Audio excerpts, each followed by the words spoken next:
ड्रामे की शुरुआत फैंग से होती है, जो कि बहुत ही रूड पोजीशन में खड़ा होकर के अपने फादर और उनकी मिस्ट्रेस रुयान को रोमांस करते हुए देखता है। तभी वहाँ पर फैंग का बटलर आकर के बताता है कि हमें रुयान की बेटी मिल गई है, पर वो आपके फादर की नहीं बल्कि किसी और आदमी की बेटी है। फैंग कहता है कि रुयान, तुम हमेशा से मेरे फादर से शादी करके शेन परिवार में शामिल होना चाहती थी। अब देखो, मैं तुम्हारे लिए एक बहुत ही बड़ा गिफ्ट लेने जा रहा हूँ। इतना कह करके वो वहाँ से जाने लगता है। तभी रुयान उसे नाश्ता करके जाने के लिए कहती है। फैंग उससे कहता है कि अपने गंदे जुबान से मुझे बेटा कहने की कोई जरूरत नहीं है और ना ही आप मेरी माँ है। ये सुनकर के उसके फादर फैंग पर भड़क जाते हैं और कहते हैं कि तुम्हारी इतनी हिम्मत भी कैसे होगी जो तुम मेरी लवर से इस तरीके से बात कर रहे हो। जिस पर फैंग अपने फादर से कहता है कि अब आपको देख करके मुझे शर्म आती है और अब आप इस लायक भी नहीं रह गए जिससे मैं बात करूं। इतना कह करके वो वहाँ से चला जाता है। फैंग के जाने के बाद में रुयान शेन से कहती कि कल हम शादी कर लेंगे, फिर मैं लीगली आपकी वाइफ बन जाऊंगी। तब कोई भी मुझसे इस तरीके से बात करने की हिम्मत नहीं कर पाएगा। पिछले 10 साल से मैं आपके साथ में हूँ और अब मुझे बस कल का इंतजार है। इधर फैंग सोचता है कि मैं आपको अपनी माँ की जगह कभी भी नहीं लेने दूंगा और ना ही कल ये शादी होगी। दूसरी तरफ हम जेनी को देखते हैं, जो कि अपने मंथली दर्द से परेशान थी। फिर भी वो अपनी आंटी के डर से काम कर रही थी, पर उससे काम संभाला नहीं जाता है और कपड़े का टब गिर जाता है। ये देख करके उसकी आंटी उसके ऊपर भड़क जाती है। जेनी उन्हें बताती कि उसकी तबीयत ठीक नहीं है, इसीलिए उससे काम नहीं हो पा रहा है। जिस पर उसकी आंटी कहती कि आलसी लड़की, हर लड़की को ये प्रॉब्लम होती है। तुम इकलौती इस दुनिया में नहीं हो। शुक्र मनाओ कि मैंने तुम पर तरस खा करके तुम्हें इस घर से बाहर नहीं निकाला, वरना तुम्हारी माँ जैसी घटिया औरत की औलाद तो कोई भी रखना पसंद नहीं करेगा। जेनी कहती कि मेरी माँ को घटिया कहना बंद करिए। जिस पर उसकी आंटी कहती कि अगर तुम्हारी माँ घटिया ना होती तो वो बाहर दूसरे मर्दों के साथ में अफेयर न चलाती।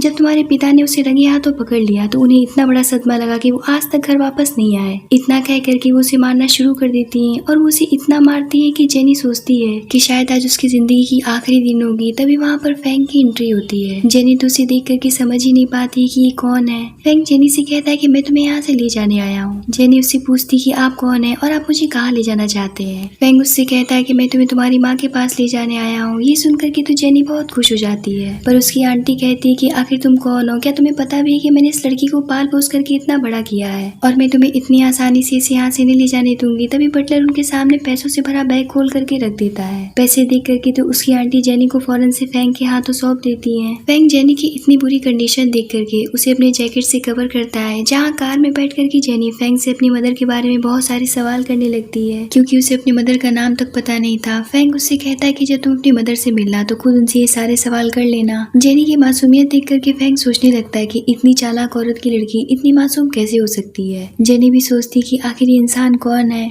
जेनी जब घर पहुंचती तो इतने सारे नौकरों और इतनी बड़ी घर को देख करके काफी हैरान हो जाती है, जहाँ वो फैंग के साथ में बैठ करके अपनी मदर का इंतजार करने लगती है। जब उसकी मदर आती है तो वो फैंग से कहती है कि तुम्हारे फादर तो बाहर गए हैं और आज रात वो घर नहीं आएंगे। तो फैंग कहता है कि इतनी परेशान क्यों हो रही है, आज मैं यहाँ पर आपसे मिलने के लिए आया हूँ। क्या ये लड़की आपको जानी पहचानी से नहीं लगती है? जिस पर रुयान कहती है कि मैं तो इसे नहीं जानती हूँ और ना ही मैंने इससे पहले इसे कभी देखा है। फैंग उन्हें बताता है कि ये आपकी बेटी जेनी है। ये सुनकर के तो रुयान के ऊपर पहाड़ ही टूट पड़ता है। फैंग कहता है कि लगता है कि आपको बहुत ही बड़ा सदमा लगा है। मैं समझ सकता हूँ कि अपनी छोड़ी हुई औलाद को इतने दिन के बाद देखने पर आपको कैसा फील हो रहा होगा। सोचिए अगर मेरे फादर को ये बात पता चली कि आप पहले से शादीशुदा थी और आपके पहले पति से एक बेटी भी थी, तो वो आपके साथ में क्या करेंगे? वैसे आपने 10 साल से बहुत मजे काट लिए हैं, अब आपका यहाँ से निकलने का समय आ गया है। इतना कह करके वो वहाँ से चला जाता है। ये सब देख करके रुयान पागल हो जाती है और जेनी से कहने लगती है कि आखिर तुम यहाँ पर क्यों आई? तभी वहाँ पर बटलर आकर के कहता है कि बेहतर यही होगा कि आप अपना आपा ना खोएं। ये बच्ची अपने फादर के साथ में नहीं रहती थी। आप कैसी मदर है जो इसके बारे में जानने तक की कोशिश नहीं की? पता नहीं इसके फादर जिंदा भी है या नहीं, और जिस औरत के साथ में इतने सालों से रह रही थी वो इसके साथ में जानवरों से भी बदतर व्यवहार किया करती थी। कम से कम आप तो इसके साथ में ऐसा व्यवहार मत करिए। रुयान सोचती कि इस लड़की ने मेरी 10 साल की मेहनत पर पानी फेर दिया है। जेनी जैसे ही उन्हें माँ कहती है वो उसे एक थप्पड़ मारते हुए कहती है कि तुम पहले ही क्यों नहीं मर गई थी। तभी मिस्टर शेन भी घर आ जाते हैं, जिन्हें देख करके रुयान उनके आगे गिड़गिड़ा करके भीख मांगने लगती है और कहती कि मेरे मन में इस लड़की के लिए कोई भी ममता नहीं है, आप चाहे तो इसे घर से बाहर फेंकवा सकते हैं। जेनी सोचने लगती कि मैंने क्या सोचा था, पर मेरी माँ तो मुझे देखना तक नहीं चाहती है। मिस्टर शेन उनसे कहते कि आज से तुम गेस्ट रूम में रहोगे, ना कि मेरे रूम में। रुयान कहती कि पर हम तो कल शादी करने वाले हैं। तो शेन कहता है कि मेरे पास में इतना समय नहीं है। इतना कह करके वो वहाँ से चला जाता है और ये सब देख करके फैंग के दिल को बहुत ही सुकून मिल रहा होता है। इतना बड़ा सदमा लगने के बाद में रुयान ड्रिंक के नशे में सो जाती है। इधर जेनी ठंड से कांप रही होती है और उसे लगता है कि उसकी मदर को भी ठंड लग रही होगी, इसीलिए वो उठ करके अपनी माँ को ब्लैंकेट उड़ाती है, पर उसकी माँ उठ जाती है और वो उसे इस बात के लिए फिर से कोसने लगती है कि आज तुम्हारी वजह से मैं मिशन नहीं बन पाई। और इसी गुस्से में वो जेनी को जख्मी कर देती है और उसे रूम से बाहर निकाल देती है। जेनी बेचारी बाहर बैठ करके सोचने लगती है कि मुझे इस बात से कोई फर्क नहीं पड़ता है कि मेरी माँ मुझसे नफरत करती है,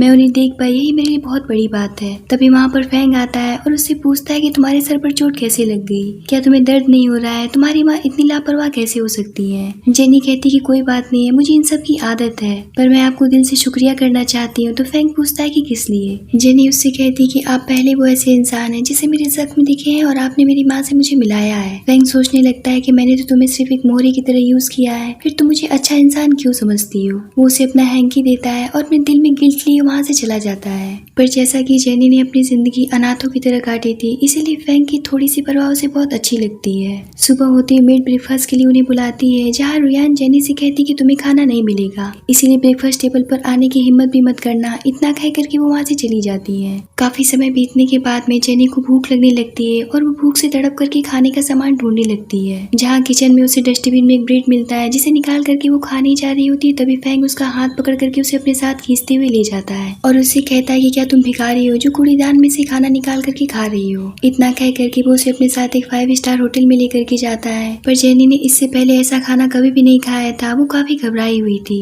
वो फैंग से कहती है क्या ये सब मेरे लिए। तो फैंग कहता है कि मुझे ज्यादा बात करना पसंद नहीं है, चुपचाप से बैठ करके खाना खाओ। तो जेनी कहती कि पर मेरे पास में इतने पैसे नहीं है। फैंग कहता है कि अगर तुम ऐसे ही बकबक करती रहोगी तो मैं तुम्हें इन खाने के बदले इस रेस्टोरेंट वाले को भेज दूंगा। ये सुनकर के जेनी डर से बैठ जाती है और फिर से ब्रेड उठा करके खाने लगती है। फैंग उससे कहता है कि क्या तुम अभी भी यही खाना चाहती हो, तुम्हारे सामने इतने सारे डिशेज हैं। जिसके बाद फैंग खुद उठ करके उसे अपने हाथों से खाने का प्लेट देता है और उससे कहता है कि तुम अच्छे से खा लेना, मैं तुम्हारा बाहर वेट कर रहा हूँ। जेनी कहती है कि क्या आप खाना नहीं खाएंगे, क्या मैंने आपको नाराज कर दिया है। वो अपने सामने फैंग को देख करके पूरी तरीके से हड़बड़ा जाती है और बार बार उसे सॉरी कहने लगती है। फैंग उसकी इस हरकत से काफी इरिटेट होकर के उससे कहता है कि माफी मांगना बंद करो, अगर मैंने अगली बार तुम्हारे मुंह से सॉरी शब्द सुन भी लिया तो मुझसे बुरा कोई भी नहीं होगा। पर वो देखता है कि जेनी काफी डर गई है, इसीलिए वो वहाँ से जाने लगता है और वो उससे कहता है कि तुम्हें सॉरी बोलने की कोई भी जरूरत नहीं है, इन सब में तुम्हारी कोई भी गलती नहीं है। जेनी जैसे ही घर पहुँचती है, बटलर उसके लिए बहुत सारे ड्रेसेस लेकर के आ जाता है और कहता है कि अब से आपके खाने पीने की सारी जिम्मेदारी मेरी रहेगी, आपको हर दिन आपके पसंद का खाना मिलेगा। जेनी कहती कि पर मैं इतने महंगे कपड़े नहीं ले सकती हूँ। बटलर कहता है कि हम युवा मास्टर की बातों को नहीं काट सकते हैं, हम में से किसी की भी इतनी हिम्मत नहीं है, आप इन सब की बजाय उन्हें अच्छे से धन्यवाद देने का तरीका क्यों नहीं ढूंढती है।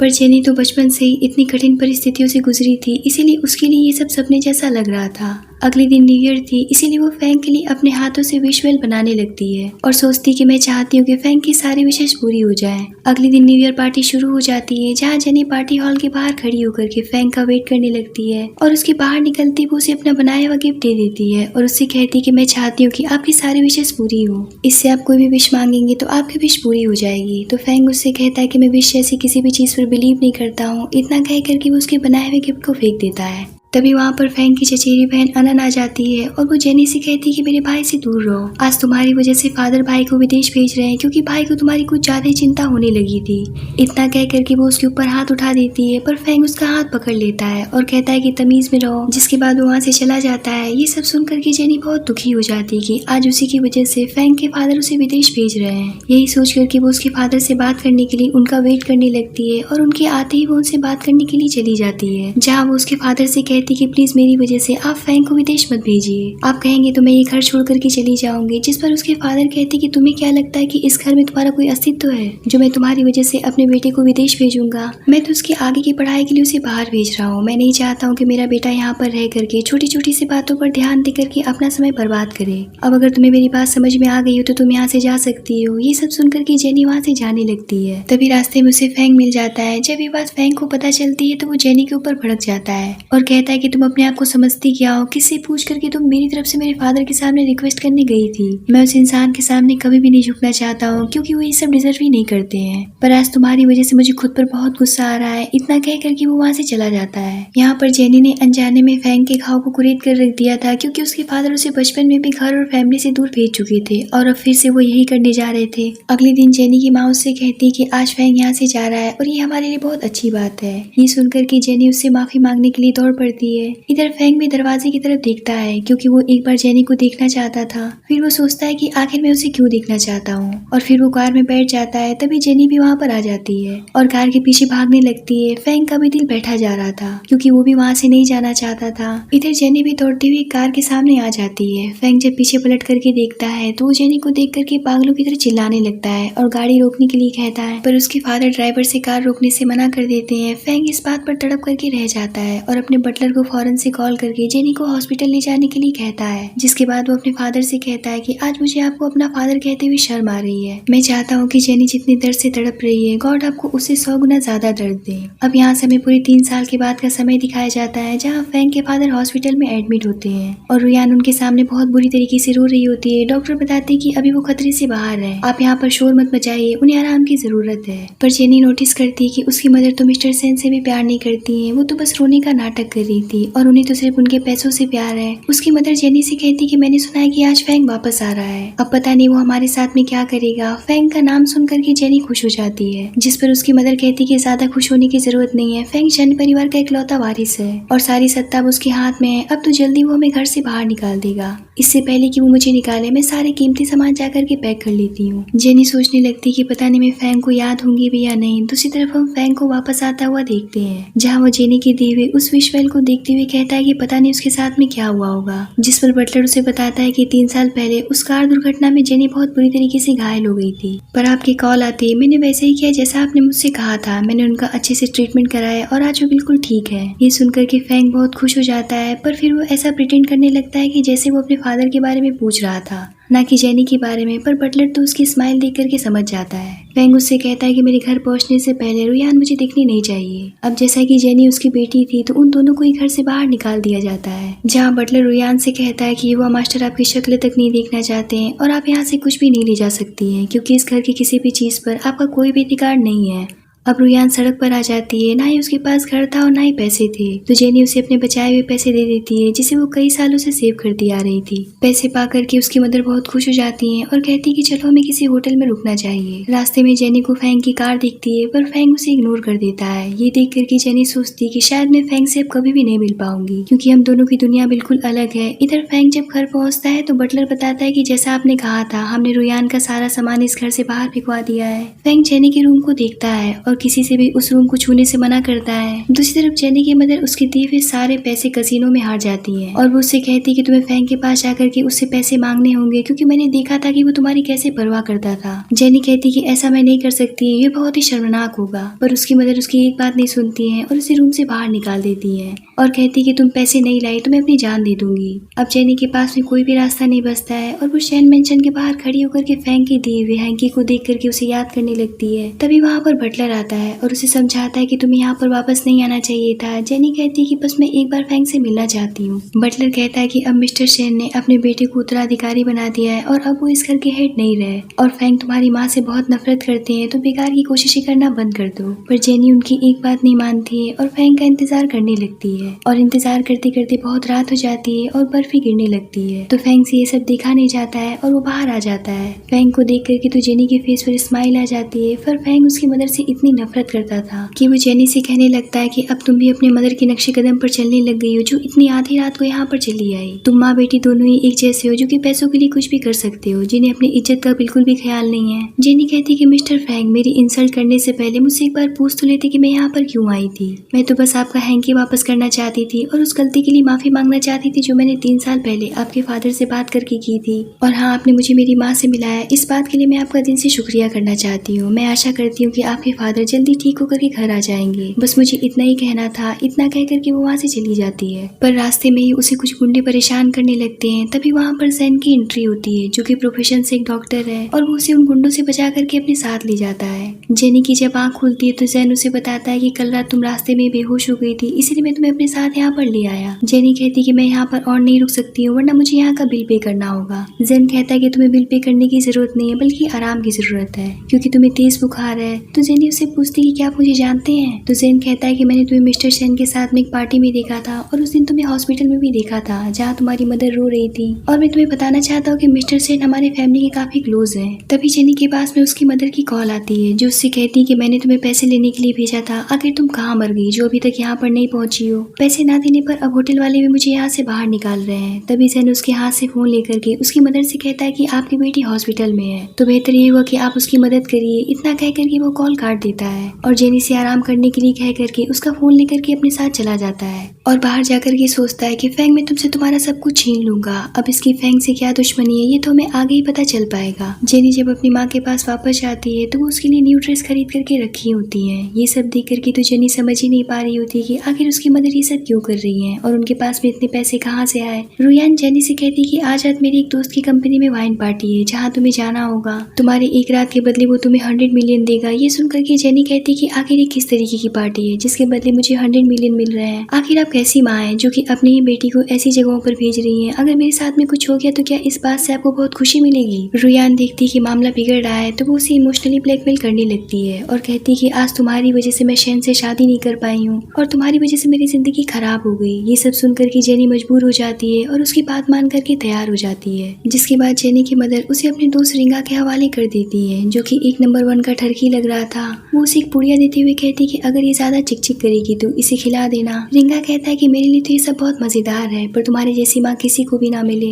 इतना कह करके वो उसे चेक दे देता है। चेक पा करके तो उसकी मदर बहुत खुश हो जाती है और वहाँ से चली जाती है। तभी फैंग भी इस पार्टी में एंट्री लेता है जहाँ रिंगा जेनी से कहता है कि मेहमानों के सामने अच्छे से पेश आना, पर जेनी तो घबराई हुई सी वॉशरूम की तरफ जाने लगती है। तो रिंगा उससे कहता है कि याद रखना कि यहाँ से भागने की कोशिश मत करना, मैंने तुम्हारी माँ को पैसे दिए हैं, अगर तुमने मेरी किसी भी बात को मना किया तो मैं तुम्हारे साथ में क्या करूंगा इसका तुम अंदाजा भी नहीं लगा सकती हो। जेनी वॉशरूम में जाकर के अपनी मदर को कॉल करके उनसे कहती है कि मुझे यहाँ पर बहुत डर लग रहा है, प्लीज मुझे यहाँ से आकर के ले जाइए, पर उसकी मदर उसकी एक बात नहीं सुनती है और कॉल काट देती है। कुछ देर के बाद में जेनी जब पार्टी हॉल में ड्रिंक सर्व करने जाती है तो वो फैंग को देख करके शॉक्ड हो जाती है। फैंग उसे सबके सामने से अपने पास बुलाता है जहाँ वो उसे वाइन सर्व करने लगती है, पर फैंग उसे गुस्से से अपने करीब खींचते हुए कहता है कि क्या तुम्हें पैसों की इतनी जरूरत पड़ने लग गई है जो तुम अभी ये सब भी करने लग गई हो। जब भी मैं तुम्हें अपने सामने देखता हूँ तो मुझे खुद पर बहुत गुस्सा आता है। इतना कह करके वो रिंगा के प्रोजेक्ट को रिजेक्ट करके वहाँ से जाने लगता है। जेनी उसे रोक करके बताने की कोशिश करती कि वो यहाँ पर अपनी मदर की वजह से आई थी, पर फैंग के अंदर तो इतना ज्यादा गुस्सा भरा था कि वो उसकी एक बात नहीं सुनता है और उससे कहता है कि मुझे इस बात से कोई फर्क नहीं पड़ता है कि तुम क्या कर रही हो, तो सफाई दे करके मेरा समय मत बर्बाद करो। इतना कह करके वो वहाँ से चला जाता है। इधर रिंगा जेनी को पकड़ करके जबरदस्ती अपने साथ अंदर ले जाता है जहाँ फैंग को ये फील होता है कि कहीं जेनी के साथ में कुछ गलत तो नहीं हो रहा है, पर उसके दिल में जेनी की मदर के लिए इतनी नफरत भरी पड़ी थी कि वो अपने दिल में जेनी के प्यार तक को फील नहीं कर पा रहा था।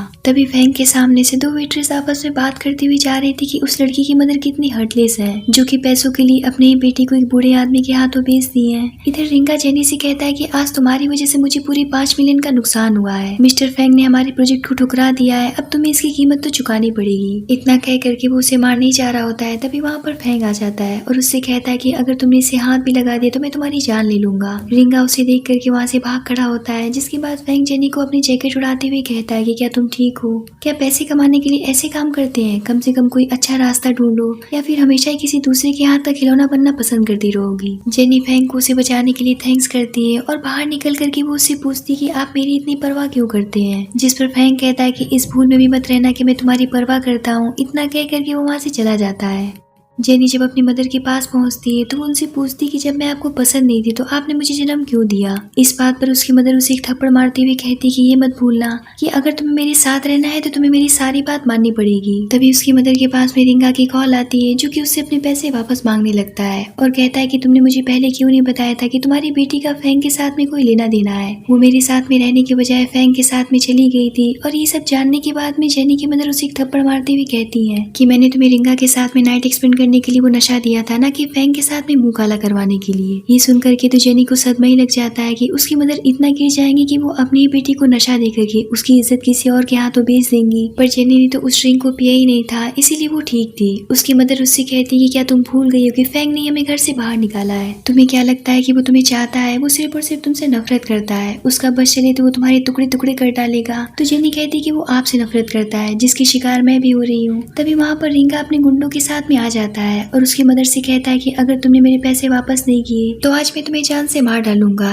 ये देख करके जेनी रिंगा के आगे गिड़गिड़ाने लगती है कि प्लीज मेरी मदर की जान बख्श दो। अब जेनी के पास में अपनी मदर की जिंदगी बचाने का कोई रास्ता नहीं बचता है, इसीलिए वो फैंग के घर चली जाती है और बाहर खड़ी होकर के चिल्ला चिल्ला करके उससे मदद मांगने लगती है। उसकी आवाज सुन करके फैंग जब घर से बाहर आता है तो वो उससे कहती है कि मुझे 5 मिलियन उधार चाहिए, मैं जल्दी आपके पैसे वापस कर दूंगी, अभी मेरी माँ की जान खतरे में है। जिस पर फैंग कहता है कि मैं जितना ही तुम्हें नहीं देखना चाहता हूँ उतना ही तुम मेरे सामने क्यों आ जाती हो। फैंग उससे कहता है कि मैं तुम्हें एक शर्त पर पैसे देने के लिए तैयार हूँ, जब तुम अपनी मर्जी से मेरे रूम में आकर के मुझे खुश करोगी। उसकी बात सुन करके जेनी सोचती है कि फैंग मुझे गिरे हुए कैरेक्टर की लड़की समझने लगा है और इसकी वजह भी मैं खुद ही हूँ, पर मेरे पास में कोई दूसरा रास्ता नहीं है सिवाय फैंग की बात मानने के। और यही सोच करके वो अपनी कदम आगे बढ़ा देती है और फैंग के रूम में चली जाती है, जहाँ फैंग उससे कहता है कि तुम्हें मेरे सामने अनड्रेस होना पड़ेगा, मैं देखना चाहता हूँ कि तुम्हारा फिगर कैसा है। ये सुन करके तो जेनी के ऊपर पहाड़ ही टूट पड़ता है, पर उसके पास में ये काम करने के अलावा कोई दूसरा रास्ता नहीं था, इसीलिए वो अपनी ड्रेस को फैंग के सामने खोलने लगती है। पर फैंग उसे रोक देता है और कहता है कि आज के लिए इतना काफी है, अभी मेरा मूड सही नहीं है, इसीलिए पैसे उठाओ और यहाँ से चली जाओ। जिस पर जेनी उन पैसों को लेकर के चली जाती है और वो पैसे ले जाकर के रिंगा को दे देती है। घर पहुँच करके वो फैंग को कॉल करके कहती है कि मैं आपका पैसा अपने तरीके से वापस करूंगी। फैंग सोचता है कि मैं जानता हूँ कि तुम भी और लड़कियों की तरह ही हो जो कि पैसों के लिए कुछ भी कर सकती है, पर मैं भी देखना चाहता हूँ कि तुम कब तक मेरे सामने अच्छा बनने का नाटक करती रहोगी। अगले दिन फैंग जेनी को एक होटल के बाहर टेम्पलेट बांटते हुए देखता है और सोचता है कि क्या तुम इस तरीके के काम करके मेरे पैसे वापस करने वाली हो। तभी वहाँ पर जेनी को जेन मिलता है और उससे कहता है कि अगर तुम्हें जॉब की जरूरत है तो मेरी नजर में एक बहुत अच्छी जॉब है तुम्हारे लिए। मेरे दोस्त ने अभी अभी एक बिजनेस शुरू किया है और वहाँ पर वैकेंसी खाली है। ये सुन करके तो जेनी बहुत खुश हो जाती है और अगले दिन ही उस जॉब को ज्वाइन कर लेती है। जहाँ जाने के बाद उसे पता चलता है कि उसे किसी की पार्टी में बनी बन करके गेस्ट को एंटरटेन करने के लिए जाना है और जब उस पार्टी में पहुंचती है तो उसे पता चलता है कि वो बर्थडे पार्टी किसी और की नहीं बल्कि अनंत की है। जहाँ अनंत जेनी को देख करके उसे भरी पार्टी में सबके सामने जलील करने लगती है, पर जेनी फिर भी उसकी बातों को इग्नोर करते हुए अपना काम करने की कोशिश करती है। तभी वहाँ पर फैंग भी आ जाता है और उससे जेनी की बेइज्जती देखी नहीं जा रही थी। बाद में फैंग बटलर को भेज करके जेनी को उसके रूम में आने के लिए कहता है, तो जेनी कहती कि मैं उनके रूम में नहीं जाना चाहती हूँ, तो बटलर कहता है कि पर आप उन्हें मना भी नहीं कर सकती हैं। जिस पर जेनी बटलर के साथ में फैंग के रूम में चली जाती है, जहाँ फैंग उससे पूछता है कि क्या तुम ऐसे काम करके बहुत खुश हो। जेनी कहती है कि आपका इस बात से कोई भी लेना देना नहीं होना चाहिए, आप बहुत बड़े आदमी हैं और आपके पास में फालतू लोगों के लिए समय भी नहीं होना चाहिए, बेहतर ये होगा कि आप अपने काम से मतलब रखिए। ये सुन करके तो फैंग भड़क जाता है और कहता है कि क्या कहा तुमने, मैं अपने काम से मतलब रखूं, क्या तुम ये बात भूल गई हो कि तुम्हारे ऊपर 5 मिलियन का कर्ज है। तो जेनी कहती कि मैं आपके पैसे बहुत जल्दी वापस कर दूंगी। जिस पर फैंग उससे पूछता है कि तुम मेरे पैसे कैसे वापस करने वाली हो। तो जेनी कहती कि मैं उन पैसों के लिए काम कर रही हूँ। फैंग कहता है कि क्या तुम उन पैसों के लिए खुद को बर्बाद कर देना चाहती हो, तो फिर ठीक है, मैं तुम्हारी ये तमन्ना पूरी कर देता हूँ। इतना कह करके वो उसके साथ में जबरदस्ती करने लग जाता है। तभी वहाँ पर जैन आ जाता है। जैन को देख करके फैंग पूछता है कि तुम यहाँ पर क्या कर रहे हो। तो जैन कहता है कि मैं जेनी को लेने आया हूँ, जेनी मेरी दोस्त है और मैंने उसे काम दिलवाया था और अभी मेरी जिम्मेदारी है कि मैं उसे सेफली घर तक पहुँचाऊँ। जिस पर फैंग कहता है कि जेनी मेरी वुमेन है और वो मेरे साथ में बिल्कुल सेफ है, बेहतर ये होगा कि तुम यहाँ से निकल जाओ। इस बात पर जैन भड़क जाता है और कहता है कि जेनी तुम्हारी कब से हो गई। यहाँ पर दोनों बहस करते करते आपस में मारपीट करने पर उतर आते हैं और अंजाम ये होता है कि फैंग उसे गुस्से से जान से मारने वाला होता है, पर जेनी उसे ऐसा करने से रोकती है और जैन को समझा करके वहाँ से जाने के लिए कहती है। जैन उसकी बात मान करके वहाँ से चला जाता है, जिसके बाद वो जेनी से कहता है कि आखिर तुम मेरे साथ में किस तरीके का गेम खेल रही हो। जेनी कहती है कि मिस्टर फैंग, जैन एक डॉक्टर है और उसने मेरी जान बचाई थी, प्लीज आप अपनी सोच को बदलिए, हर कोई इतना गंदा नहीं होता है जितना आप सोचते हैं। फैंग इस बात से बेचैन हो जाता है कि जेनी के साथ में ऐसा क्या हुआ था जो उसकी जान खतरे में थी। तभी जेनी वहाँ से जाने लगती है तो फैंग उसे रोक करके कहता है कि प्लीज मुझसे दूर मत जाओ। तो जेनी कहती है कि आखिर आप मुझे क्यों रोकना चाहते हैं, आप बस इसीलिए मुझे रोकना चाहते हैं क्योंकि आपने मुझे खरीद जो लिया है। तो फिर ठीक है, मैं कल पूरे दिन आपके साथ रहूंगी। इतना कह करके वो वहाँ से चली जाती है और अगली सुबह वो फैंग के घर चली जाती है, जहाँ वो अपने कमरे को देख करके हैरान हो जाती है क्योंकि उसका कमरा ठीक वैसे ही था जैसा वो छोड़ करके गई थी। जिस पर फैंग कहता है कि इसे साफ करवाने का मुझे समय नहीं मिला, इसीलिए सब वैसे ही पड़ा हुआ है, इसका मतलब तुम कुछ और मत समझ लेना। जिस पर जेनी कहती कि मैं आपसे पोलाइट होने की उम्मीद तो कर ही नहीं सकती हूँ क्योंकि आप तो एक पत्थर दिल इंसान है। इस बात पर फैंग को काफी ज्यादा गुस्सा आता है और उसे गुस्से से अपने रूम में लेकर के चला जाता है और उससे कहता है कि क्या तुम मुझसे ऐसे ही बात करते रहना चाहती हो। जेनी कहती है कि आप मुझसे अब क्या उम्मीद करते हैं, आपने तो मुझे 5 मिलियन में खरीद लिया है, मेरी जिंदगी भी आपकी है, आप मेरी जान ही क्यों नहीं ले लेते हैं। जिस पर फैंग कहता है कि क्या तुम मुझसे इतनी नफरत करती हो जो तुम्हें मेरे अंदर कोई भी अच्छाई नजर नहीं आती है। जिस पर जेनी रो रो करके कहने लगती है कि मिस्टर फैंग, मैं बस खुद को आपका कर्जदार मानती हूँ। उसे रोता हुआ देख करके फैंग सोचता है कि मुझे उसके रोने से इतनी तकलीफ क्यों हो रही है। फैंग उससे कहता है कि बाहर में गए वो पैसे, मुझे उसकी कोई भी परवाह नहीं है। तभी जेनी के पास में ज़ेन की कॉल आती है जिसे फैंग रिसीव कर लेता है, जो उससे कहता है कि मेरे पास तुम्हारे लिए काम है, हाल ही में मैं बहुत बिजी चल रहा हूँ, तो क्या तुम मेरे घर आकर के खाना बनाने, घर की देखभाल और मेरे कुत्ते को संभाल सकती हो। इसे एक नौकरी समझना जिसकी मैं तुम्हें सैलरी दूंगा। ये सुन करके तो फैंग का पारा हाई हो जाता है और वो उससे कहता है कि क्या तुम उस घटिया इंसान के घर जा करके उसके घर कुत्ते और उसकी देखभाल करना चाहती हो, क्या तुम उसकी वाइफ बनने वाली हो। जेनी कहती है कि आप पागल हो गए, ये सब करने से कोई किसी की वाइफ नहीं बन जाती है। फैंग कहता है कि तुम सिर्फ मेरे लिए ये सब कर सकती हो, तुम मेरे लिए खाना बनाओ, तुम मेरे साथ में रहो, मैं तुम्हें किसी और के साथ में नहीं देख सकता हूँ। जेनी उसकी बातें सुन करके शॉक होकर के सोचने लगती है क्या फैंग मुझसे प्यार करने लगा है। फैंग तो उसके प्यार में पागल हो ही चुका था, लेकिन फैंग को इस बात का एहसास नहीं था और इन्हीं सब के चक्कर में वो जेनी के साथ में जबरदस्ती नाइट एक्सपेंड कर बैठता है। सुबह जेनी की जब आंख खुलती है तो वो बटलर से पूछती है कि फैंग के दिल में मेरे लिए इतनी कड़वाहट क्यों है। जिस पर बटलर कहता है कि ये बात तो आपको अपनी माँ से पूछनी चाहिए। ये सुनकर के जेनी अपनी मदर के पास जा करके उनसे ये सारे सवाल करती है, जिस पर उसकी मदर कहती है कि भला अपनी माँ के अलावा कोई भी बच्चा दूसरी औरत को अपने फादर के साथ देखना क्यों पसंद करेगा। फैंग मुझसे हमेशा से ही नफरत करता था, इसीलिए उसके फादर उसे पढ़ने के लिए बचपन में बाहर भेज दिए थे। तो जेनी उनसे पूछती है कि और उसकी माँ का क्या हुआ, तो रुयान बता दी कि उसकी माँ तो पागल थी, इसीलिए वो पागल खाने में थी। तो जेनी उनसे पूछती कि क्या आपने उन्हें पागल बनाया था। जिस पर उसकी माँ कहती कि तुम कुछ ज्यादा ही नहीं सोच रही हो, आखिर मैं ये सब क्यों करूंगी, मेरा मकसद सिर्फ शैन से शादी करके एक अमीर परिवार की औरत बनना था और शैन तो उसकी मदर को बिल्कुल भी पसंद नहीं करता था। ये सब जानने के कुछ दिनों के बाद में जेनी जैन से मिलने के लिए जाती है और उससे कहती कि मुझे आपकी एक मदद चाहिए। आप तो एक डॉक्टर हैं, तो क्या आप मुझे ये बात पता लगा करके बता सकते हैं कि क्लाउड सिटी मेंटल हॉस्पिटल में मिसेस शैन रहती थी,